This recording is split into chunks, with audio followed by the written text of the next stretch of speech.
Okay, now what I've got, I'm hoping you can hear me because we got a lot of noise coming from the furnace over here. But what I have is a metal crucible with that much aluminum in it. And what I'm going to do, something that I don't see other people when they're pouring aluminum, what I'm going to do is I'm going to skim off the junk that's left over, you know, the oxides and all that that's floating, before I turn off this heat. I've seen people take it out of their furnace, sit it on the gosh darn ground, for crying outside, crying out loud, and scrape the inside to clean up, you know, to scrape all the junk away, and then try and pour it. Now, the amount of time it took for them to do that, they've lost 100, 200, 300 degrees of heat. All right? I don't know how hot that is yet. It's basically just, everything is just melted. So I'm gonna go ahead and skim it off, and well, I'm gonna skin it off right now.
I had to go over and turn off the music. I don't want YouTube to get upset at me for having somebody's copyrighted music playing in the background.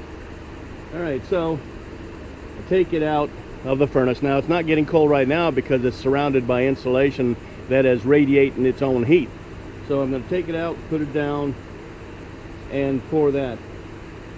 And with any luck, we won't have any bangs, pops, and all that.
I'm always surprised at how quickly that stuff flows in there and fills up the mold cavity. So once it cools down enough, I'll bring you back to be able to watch it. Okay, now there's no doubt in my previously retired military mind that that this stuff is solidified. It's not going to be cool yet, but it's going to be solidified. Hopefully not hot enough to melt my rubber thing here, my rubber cart. But let's see if I didn't totally mess up.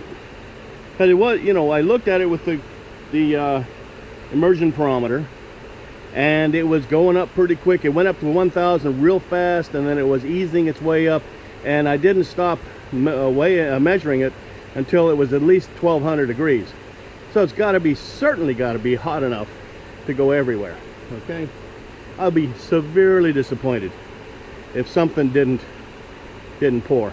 But that's the way it goes in the molding game sometimes.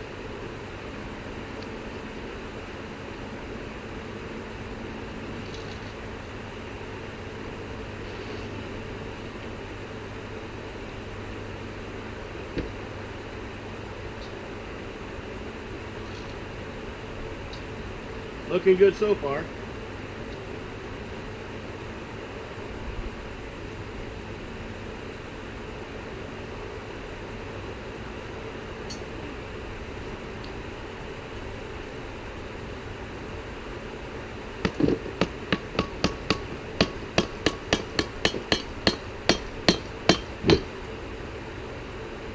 Oh yeah.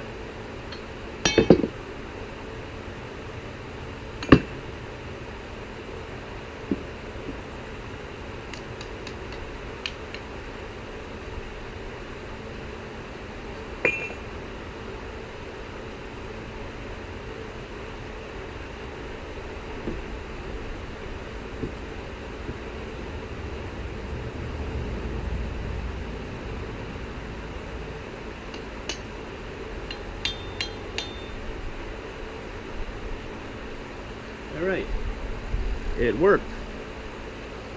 As you can see, everything worked great.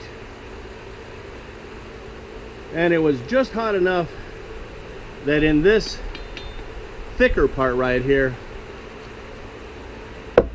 we have a shrink. Try to get there close enough for you to see it. All right, but if you look at the surface here, there are no signs of shrinkage at all. Okay, you see the sprue was almost dead center of the splash basin. Everything filled up perfect. Fill that up, and it's, you see this surface. Take a look at how smooth it is. Okay, that's just goes to prove that this sand can give you a real smooth casting if you decide to use it. All right, now I'll let this thing cool down, and what I got to do is I got to chop it off here, take all the excess metal off the border, then I'll have a nice little wrapping tool. Hey, nice. And you folks can do this too. Just make sure you wear all your safety gear, okay? I am not wearing all the safety gear that the Navy made me wear, but I've got a lot of stuff on. Got my gloves, shin guards. I had my face shield on, and that's basically just to protect you from this stuff spitting. In this case, it didn't make a noise at all. It didn't do anything, so I must have had just the right amount of moisture in the sand. All right, well, that Just to explain something, that's a steel crucible, right? Steel, this pouring metal, pouring temperature of steel is something like either 2850 or 2750 to 3100. I never can remember. I think it's 2850. I'm pretty sure. Anyway, and it melts before that. Okay, that's the pouring temperature. It melts before that, but this, it's going to be only half the temperature of that, so I don't anticipate this crucible, that crucible, wearing out anytime soon. Now I do have a silicon carbide crucible. It's probably got about that much volume for it, but in order for me to use that, I have to get a couple more pieces of equipment, something to pick it up out of the furnace and put it down, and another you know, something to pour it with. Okay, I'd have to either make those or get those next. Right now I'm doing fine with that. Of course, you saw me struggling with this set of tongs here. It's plenty strong enough to pick that up. I'm strong enough to pick that up, but I was having a hard time closing that enough to where my grip wasn't going to be compromised. You cannot let that stuff fall on the ground. That stuff will splash just like water falling from a cup that you let fall to the ground. But that's 1200 degrees. It'll burn through your skin faster than you can say, ow! Okay? I've got to work on that so that I don't have that bit of struggling anymore. And see, the struggling, basically, it doesn't hurt anything other than it allows that metal to get cooler. In this case, it was neither here nor there. It was plenty hot. Matter of fact, it was hot enough that all these real thin bits in here, the thin gap that was in the sand where the parting line was between where the two pieces of the flask came together, it was hot enough to flow inside that. Okay, so it was probably closer to 1300. It wasn't 1400. If it was 1400, it might have had some little dips in here showing that it was too hot. Okay, so for those of you who wanted to see this actually get poured, there you go. And until next time, Liberty Call.